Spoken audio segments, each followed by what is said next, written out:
Shalom Bapak Ibu Saudara, berjumpa kembali dengan saya Pendeta Yusuf Suranta Purba dalam program yang diberkati Tuhan untuk membangun kerohanian kita, SBB, Sepakat Bertumbuh Bersama. Hari ini kita masuk ke dalam episode ke-61. Kita akan membahas Mazmur 57 ayat 1 sampai ayat 12. Saya akan bacakan bagi kita.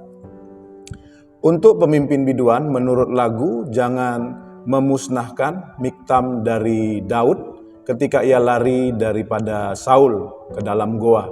Kasihanilah aku, ya Allah, kasihanilah aku, sebab kepadamulah jiwaku berlindung, dalam naungan sayapmu aku berlindung sampai berlalu penghancuran itu. Aku berseru kepada Allah yang maha tinggi, kepada Allah yang menyelesaikan bagiku. Kiranya ia mengirim utusan dari sorga untuk menyelamatkan aku, mencela orang-orang yang menginjak-injak aku. Kiranya Allah mengirim kasih setia dan kebenarannya. Aku terbang di tengah-tengah singa yang suka menerkam anak-anak manusia, yang giginya laksana tombak dan panah, dan lidahnya laksana pedang tajam. Tinggikanlah dirimu mengatasi langit, ya Allah. Biarlah kemuliaan-Mu mengatasi seluruh bumi. Mereka memasang jaring terhadap langkah-langkahku, ditundukkannya jiwaku. Mereka menggali lubang di depanku, tetapi mereka sendiri jatuh ke dalamnya. Hatiku siap, ya Allah, hatiku siap. Aku mau menyanyi, aku mau bermazmur. Bangunlah hai jiwaku, bangunlah hai gambus dan kecapi. Aku mau membangunkan fajar. Aku mau bersyukur kepadamu di antara bangsa-bangsa, ya Tuhan. Aku mau bermazmur bagimu di antara suku-suku bangsa. Sebab kasih setiamu besar sampai ke langit dan kebenaranmu sampai ke awan-awan. Tinggikanlah dirimu mengatasi langit, ya Allah. Biarlah kemuliaanmu mengatasi seluruh bumi. Bapak Ibu Saudara yang dikasih Tuhan, tema firman Tuhan dari Mazmur 57 ini adalah ketika ada dalam keadaan takut.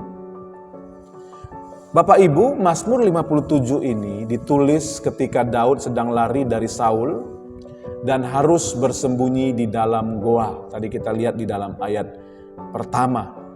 Saul iri melihat kesuksesan Daud dan ia ingin membunuh Daud, ya. Kita tahu bersama bahwa Saul ini seorang raja. Dia memiliki kekuatan yang besar untuk membunuh Daud. Dan tentu sebagai manusia biasa, Daud mengalami rasa takut. Daud tentunya memiliki rasa takut. Dan Bapak Ibu Saudara, dalam rasa takutnya, Daud tetap harus menjalani kehidupannya. Dan saya melihat Daud tidak larut dalam ketakutannya. Saya melihat Daud tidak larut dalam kesedihannya. Melainkan Daud berusaha tetap memfokuskan dirinya kepada Allah. Dan inilah yang menjadi kekuatan dari Daud, Bapak Ibu Saudara. Nah, ada beberapa hal yang kita bisa teladani dari Daud ketika ada dalam keadaan takut. Karena tentunya sebagai manusia juga kita memiliki rasa takut. Mungkin takut menghadapi hari depan, takut menghadapi persoalan-persoalan yang ada di depan kita, tantangan yang ada di depan kita. Karenanya kita perlu belajar dari Daud, ya Bapak Ibu Saudara. Yang pertama, di dalam keadaan takut Daud itu berseru kepada Allah dan mempercayakan hidupnya ke dalam tangan Allah. Kalau tadi kita lihat di dalam ayatnya yang kedua, ya, kalimat Daud berkata, kasihani aku, ya Allah, kasihani aku, sebab kepadamulah jiwaku berlindung. Dalam naungan sayapmu aku berlindung sampai berlalu penghancuran itu.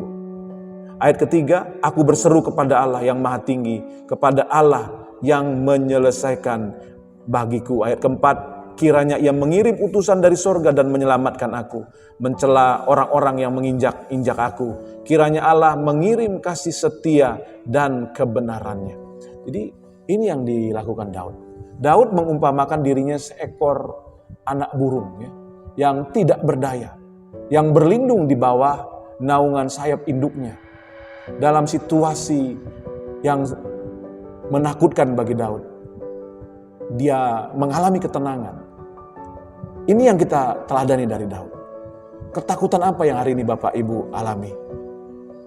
Datang sama Tuhan. Posisikan diri kita seperti anak burung yang berlindung di bawah kepak atau naungan sayap dari induk burung tersebut. Dan disitulah kita mengalami ketenangan dari rasa takut.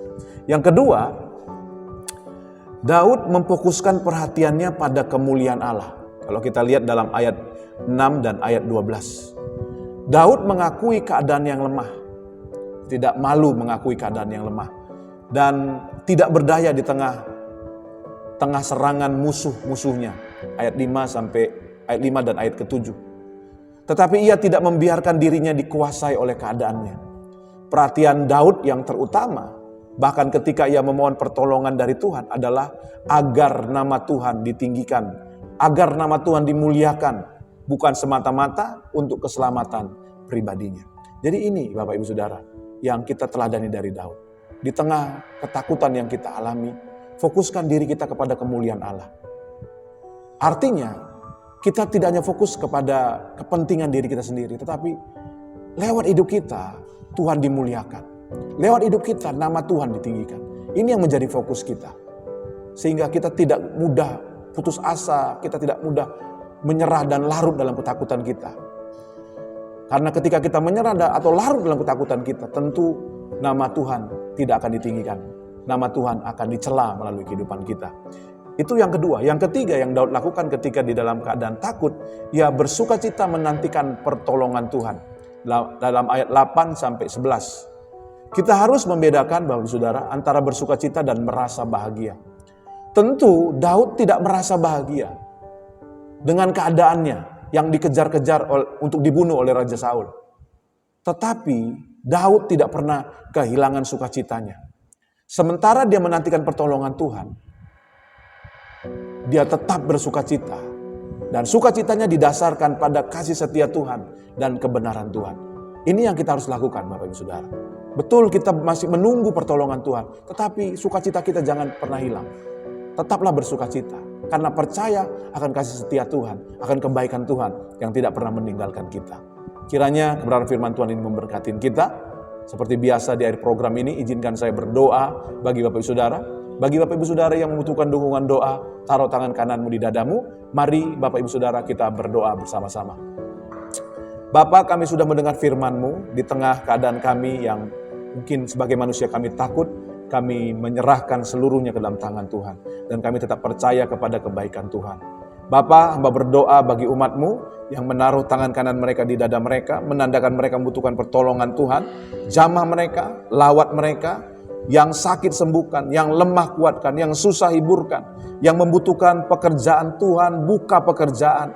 Mereka ya Tuhan Yesus yang menantikan anak keturunan dalam pernikahan mereka, Tuhan jawab dalam nama Tuhan Yesus. Bahkan mereka yang bahkan mereka yang jatuh dalam dosa, Tuhan angkat, lepaskan, dan ampuni Tuhan. Dalam nama Tuhan Yesus kami menerima pertolongan dari Tuhan. Haleluya.